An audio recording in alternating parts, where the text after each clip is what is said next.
Самуил Маршак, мальчик из села Поповки. Среди сугробов и воронок в селе, разрушенном дотла, стоит, зажмурившись, ребенок, последний гражданин села. Испуганный котенок белый, обломок печки и трубы. И это все, что уцелело от прежней жизни и избы. Стоит белоголовый Петя и плачет, как старик без слез.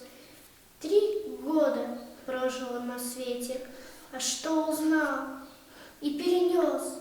При нем избу его спалили, угнали маму со двора, и в наспех вырытой могиле лежит убитая сестра.